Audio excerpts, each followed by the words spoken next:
and the camera people. Then, of course, it doesn't take much of a rocket scientist to work out it was duty-free. Right. So we told the government at that time, understood there, and said, why don't you get rid? Why stop at cameras and watches? Let's go the whole hog. And he did. Fantastic. He was very pragmatic. Within 4 months, we wiped that duty. That allowed all the branded goods to come in and reinvestments by all the LVMH houses, all the big houses today that you see in Star Hill, Lot 10, and the whole of Malaysia, KLCC. All the branded goods have now got future. And of course, they are taking advantage of the incredible low rates, the rentals in Malaysia. Malaysia's rentals are 1/10 that of comparative cities in New York, London, or Tokyo, or Hong Kong. So branded goods are sold at the same price, but if the rental is cheap, can you imagine how awesome their profit margins are?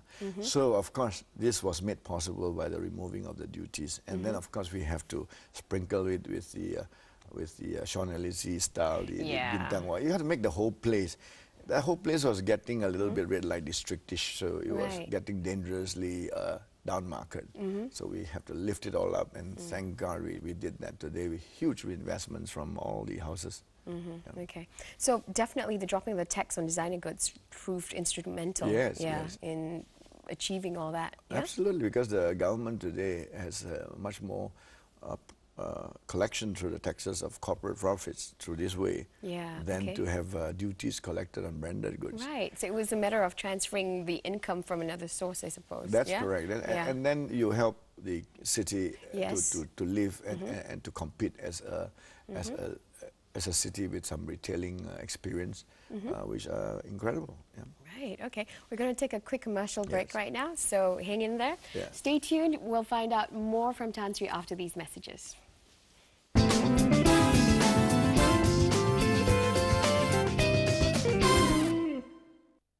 The Malaysian premiere of the award-winning historical epic by Yeoh Takita. No sacrifice too great. No fear.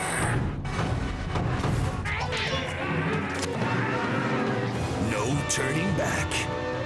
When the last sword is drawn, this October on Astro Box Office Movies Channel 20.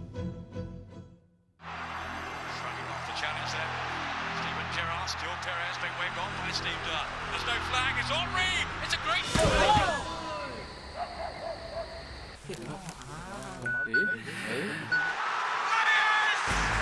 Get the complete update on the latest EPL action wherever you are through SMS, MMS, or 3G video alerts. Never miss a match or a goal.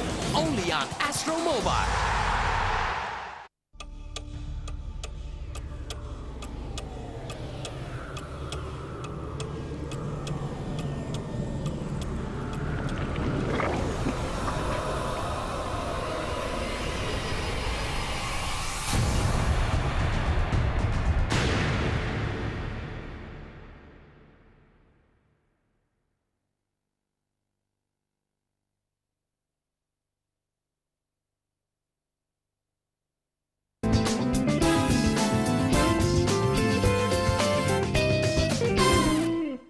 Hi, welcome back. I'm with Tan Sri Dr. Francis Yeoh. Let's hear what he has to say. Now, Tan Sri, you're a big believer in creating, whether you're in KL or in Indonesia. For a lot of people, opportunities are very hard to find. In fact, most of them have not really succeeded. In short, they kind of failed lah. So where do you think you get your ingredients for success? So what is the secret? Secret, I think end of the day, I'm not successful. Oh, really? Yeah, I mean, I can't ever measure success. Success is relative. Success is, how can you be successful? It depends on what base you came from. Right. So I would say my grandfather was more successful. He has just one T-shirt on his back. Oh, okay. What resources you build your success on. So I'm far from successful, so I can't advise on success and my secret ingredients yet. I only know that I have to work very, very hard. Right, okay. I'm standing on the shoulders of so many people, my future, my past father, grandfather, etc. So Okay. However, you've taken the family business from construction to media to hotel to real estate as well. What made you what made you drive to diversify the business? Well, it's actually not diversified. We were all constructors. All of us, my generation, we were all engineers. Five of the Right, seven okay. siblings were engineers. One is a constructor-based course. So we only did what we know what to do. I mean, what comes naturally to us. Right. So So now it's we an- explain it as a core competencies. Right, Very, okay. It's an flowery name integrated for value business chain kind yeah. of thing?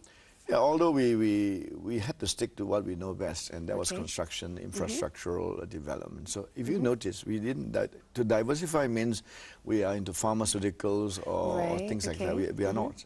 We are not in plantations. Whatever we do is something to do with infrastructure, construction of power plants. We know how to build, we know how to own them. We know how to build hotels, we can own them, we can manage them. So most of these have got a common thread, and that is the ability for us to build it very inexpensively and very skillfully. So what about the second and third generation? How would you ensure that it stays, that your sons, your nephews and nieces keeps the family business the way it is? I am the third generation. I'm Right. supposed to be a generation that messes up. Yes, exactly. So So what did not happen over here? Oh, God's kind. We have been what we call, YTL today, we own and manage regulated assets. And regulated assets has got something in common. For example, our Wessex Water is a Yes. concession in perpetuity. And then we have a transmission grid in Australia, in South Australia, that we own for 200 years. So I have actually jumped that curse of the third generation. Right, We pass okay. businesses with concessions in perpetuity to the next generations. So they have to watch out the next generation.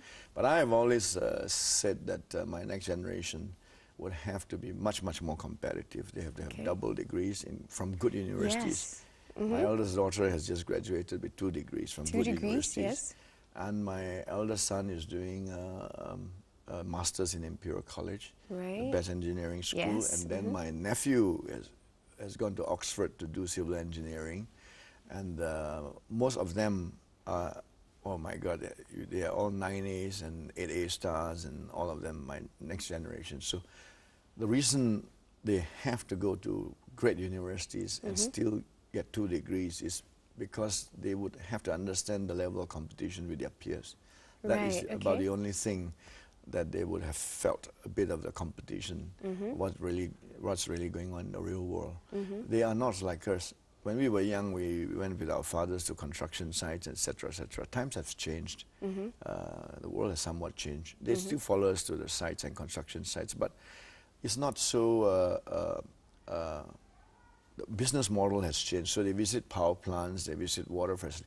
So it's not like a construction site anymore, because we are not sticking just to construction as the mainstream of business. So they would have to be marinated in competition that are much Right, more realistic to their peers. So that's Right, why okay. I thought. So you think that's why you that's a think good start, education yeah, yeah. is very important. Absolutely, Yeah. absolutely. What about the likes of people like Richard Branson and Bill Gates, who were like college dropouts who Yeah. never actually finished school, Yeah. and yet they're like billionaires? Yeah, So it's what- a great story, and I love all the human spirit and all of that. But for every Richard Branson and Bill Gates, there are millions of people that did not make it. So don't Right, be okay. fooled that lack of education works. It Right. doesn't really work that way in real life, especially today. Okay. Today you have to have a master of 3 languages. The language of God, you got to be very God-fearing, so Okay. that you have a moral compass to guide you. Secondly, you have the language of man, English or whatever. You have to master that. And then the language of machines, the 0 and 1. So you have 3 languages that you have to master today. And it's not as easy as before to be a Richard Branson or Bill Gates. Right, okay. So will your eldest son be appointed successor as you were, or what about your nieces and nephews? Are you going to assign them to different companies? Now we're a that public sort of thing? company. It doesn't work like that. There's no hierarchy like that Okay. to have a succession like that. They would have to they'll be thrown to the system, and Right, okay. they would have to be open and transparent. There's no nepotism or cronyism. But having said that, there is no reason why Jack Kennedy cannot appoint Robert Kennedy as Attorney General. Right, or, okay. or if they make it, or the Forbes family. They're all quite brilliant people to own the Forbes business. So there are good examples of a family binded together by spirit and enterprise that worked very, very well.